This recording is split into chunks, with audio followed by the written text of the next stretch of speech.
Hey everybody, welcome back. Marcus Gray's back again with another reaction to The Mandalorian, this time to episode 8, Redemption. Let's get on into it.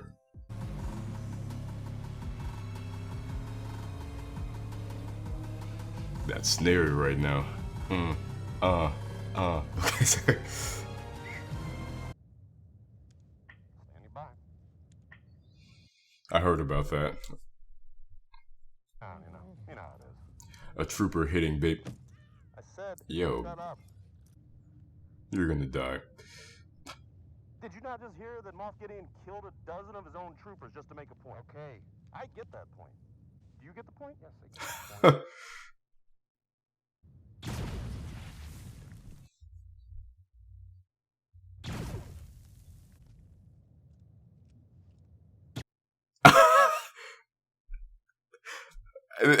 point. It's so slapsticky, I'm not sure how it fits narratively, but that was really amusing. But what I was saying, I heard about the trooper hitting Baby Yoda. Because once again, memes, thank you meme culture, for about people raging when the stormtrooper hit the Baby Yoda, so. Thankfully it wasn't anything narratively important, it was just like a little thing at the beginning. I don't know, it's a pet or something. A pet?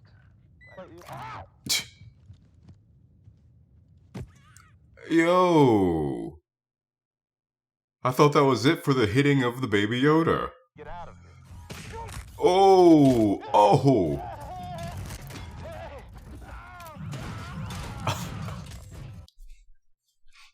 Well, okay. If you are unfamiliar with this weapon, I am sure that Republican shock trooper Cara Dune of Alderaan will advise you that she has witnessed many of her ranks vaporized mid-descent. Or perhaps the decommissioned Mandalorian hunter, Din Djarin, has heard the songs of the sea. Din Djarin. I know his name has been out there, the Mando's name. I was actively trying to avoid it. A child. On Mandalore? I was not born on Mandalore. But you're a Mandalorian. Mandalorian isn't a race. It's a creed. Well, now it is, but okay. It begs the question, if he hadn't heard that name since he was a child, what did the Mandalorians call him? I was gonna say, why did this Mando take pity on this child, but maybe for the same reason that he took pity and affection to Baby Yoda.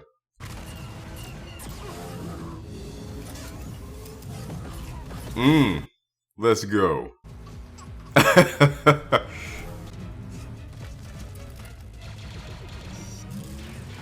Nice.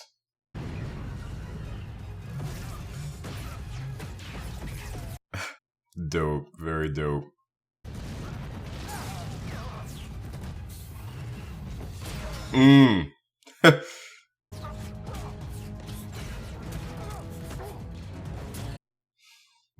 Didn't think a Death Trooper was gonna go down that easily, but okay.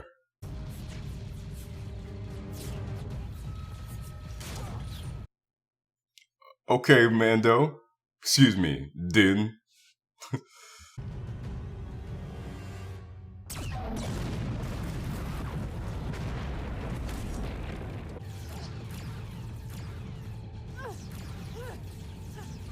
Damn. Just taking the dead weight of a full-grown man is like, shit. Alright, Cara Dune. Shut up. You just got your bell rung. You'll be fine. Djarin, you told them the foundling was in my protection. The Foundling. Will we see? He looks dope as hell. Will we see a Yoda species Mandalorian being trained? Yeah, let's go.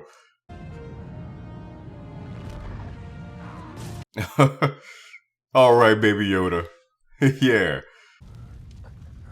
Go. Is this really the last of the Mando? Either he gets out of this, or The Mandalorian Season 2 is about Baby Yoda being trained. I need to remove your helmet if I am to save.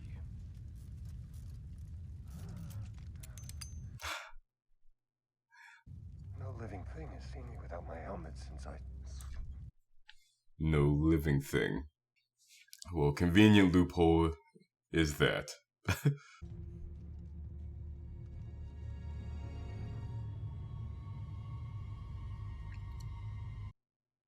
What? It is a foundling by Creed. It is in your care. You wish me to train this thing?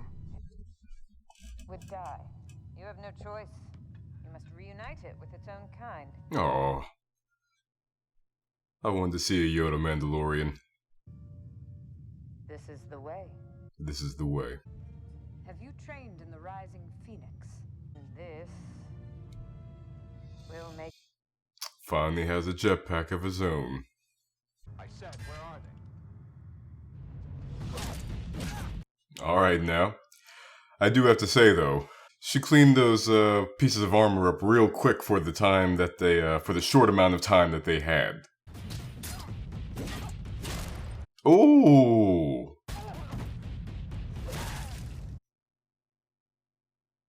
I'm with it though. Let's go. Is that an R2 with arms? Interesting. Our blasters are useless against him. Hey, let's make the baby do the magic hand thing. Come on, baby. Do the magic hand. I'm out of ideas. I'm not. I was about to say, please don't make him just effortlessly powerful out of nowhere. I mean, we've seen him be powerful, the potential of power, but it's also not been effortless. He's always tired. He's always drained at the end of it. He can only do but so much, and... yeah!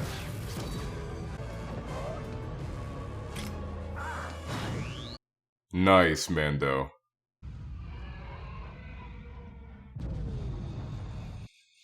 Yeah, he's probably still alive. We haven't seen the body yet, so... Navarro is a very fine planet. And now that the scum and villainy have been washed... Scum and villainy. We must be cautious. Clerical concerns regarding my chain code. And if you would agree to... Oh, concerns would be the least... Dad.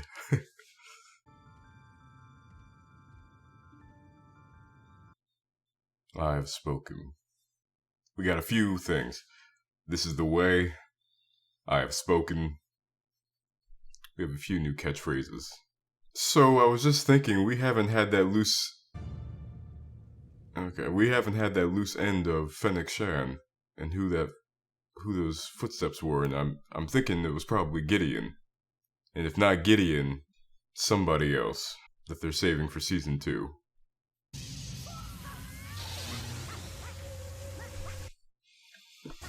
We didn't... The Dark Saber. It has an interesting look in live action.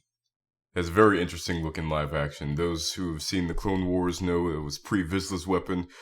It was a weapon passed down through Mandalorian culture, but Pre-Vizsla had it in the Clone Wars. Sabine had it in Rebels.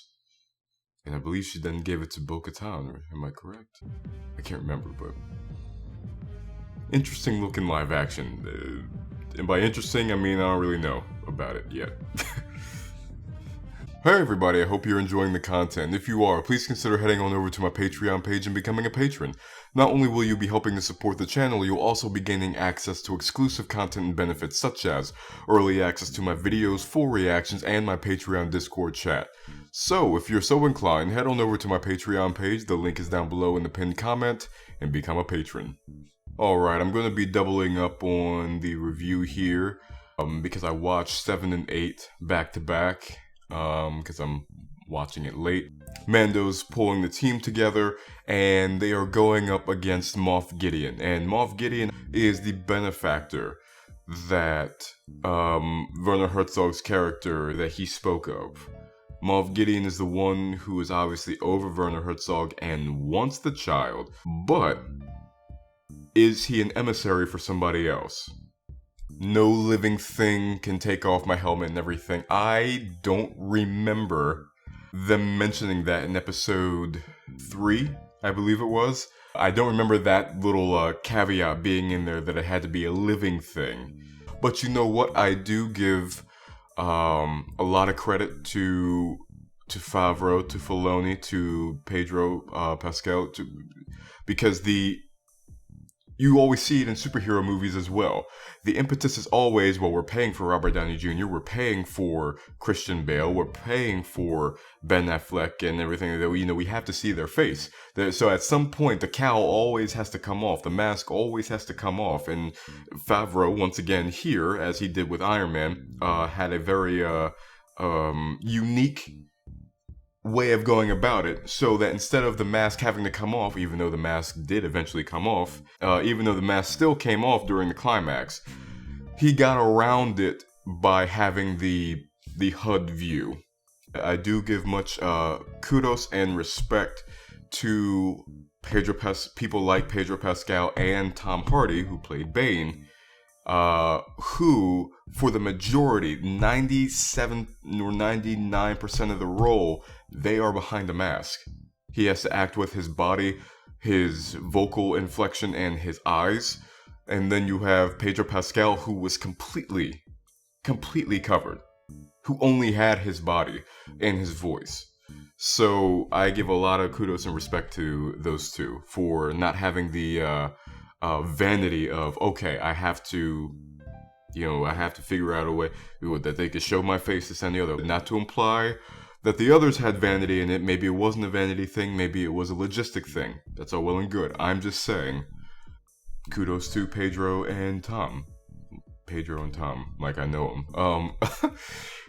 Given what happened between the IG droid and Din, that seemed... Yes, I know that he's looking after the child, and the IG droid did prove that he was protecting the child. But with such a deep-seated and deep-rooted aversion to droids, the sentimentality at the end seemed incongruent.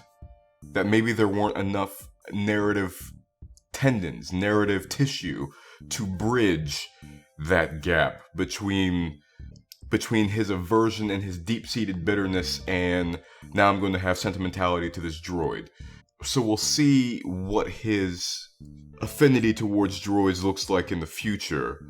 And speaking of the future, with season 2, he's probably going to be on a quest, of course, to find the little one's parents now, or the little one's family. One thing, they didn't show the child to had the potential for power, but not is just this all-powerful force deity.